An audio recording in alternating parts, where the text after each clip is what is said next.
আজকে তোমাদের কাছে আরও একটা ভাইফোঁটা স্পেশাল রেসিপি নিয়ে এলাম। ভাইফোঁটাতে হাজার পদের শেষে এই রেসিপিটা কিন্তু মাস্ট থাকতেই হবে, ফ্রুট চাটনি। চলো ঝটপট শেয়ার করে নিই যে আমি কিভাবে এটা বানাই। আজকে একদম অনুষ্ঠান বাড়ির মতো করে ফ্রুট চাটনি বানাবো। ফ্রুট চাটনি বানানোর জন্য যে উপকরণগুলো লাগবে সেগুলো প্রথমে দেখে নিই।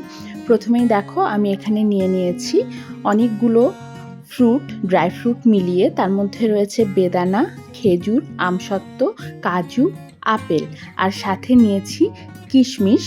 কিশমিশটা এই দেখো এরকমভাবে এটা সাইডে রেখেছি। আপেলটাকে এক্ষুনি কাটিনি, এটাকে পরে কাটবো, কারণ আপেল কাটলে তাড়াতাড়ি কালো হয়ে যায়।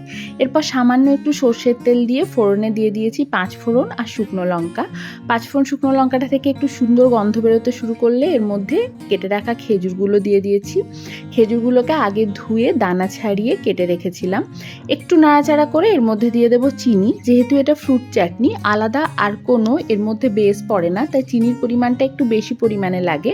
আমি এখানে মোট 1 কাপের মতো চিনি দিয়েছি, আর তার সাথে দিয়ে দিয়েছি 1 কাপ জল। যতটা চিনি ততটা জল। তারপর ভালো করে সমস্ত কিছু মিশিয়ে নিয়ে খুব ভালো করে চিনিটাকে গলতেও দেবো আর সাথে ফুটতে দেবো, যাতে চিনিটা একটু শিরার মতো হয়ে যায়, মানে একটু ঘন হয়। তারপর চিনিটা ভালো করে ফুটে গেলে এর মধ্যে কেটে রাখা আমসত্ত্বগুলো দিয়ে দেব। আমসত্ত্বগুলো দিয়েও এগুলোকে ভালো করে মিশিয়ে নিয়ে এটাকে একটু ফুটতে দিয়েছি। আর তারপর এর মধ্যে দিয়ে দিয়েছি আমি সামান্য একটু হলুদ, একটু কাশ্মীরি লঙ্কার গুঁড়ো। এই দুটোই কিন্তু অপশনাল, তোমরা যদি কালার না চাও তাহলে এই দুটো দেবে না। আর সাথে দিয়ে দিয়েছি বিট নুন। ফ্রুট চাটনি, আনারসের চাটনি, এইসব চাটনিতে সাধারণ নুনের জায়গায় বিট নুন দিলে কিন্তু স্বাদটা আরও বেশি ভালো লাগে খেতে।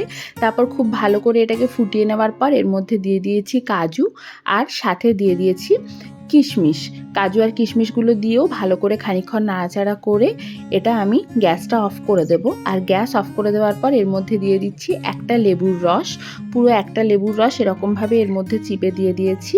এরপর এই চাটনিটাকে পুরোপুরি ঠান্ডা করে নিতে হবে, মানে মোটামুটি যেন গরম ভাবটা একদমই কেটে যায়। যখন এটা ঠান্ডা হয়ে আসবে তখন এর মধ্যে আমরা ফলগুলো মেশাবো।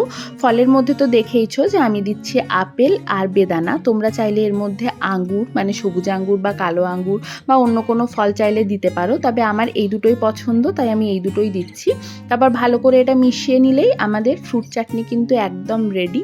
দুর্দান্ত লাগে খেতে, একদম অনুষ্ঠান বাড়ির মতো। কখনো বাড়িতে একবার অবশ্যই বানিয়ে দেখো, স্পেশালি কাল ভাইফোঁটাতে তোমরা অবশ্যই এই ফ্রুট চাটনিটা ট্রাই করো। আশা করি ভালো লাগবে। চলো আজ এটুকুই, টাটা।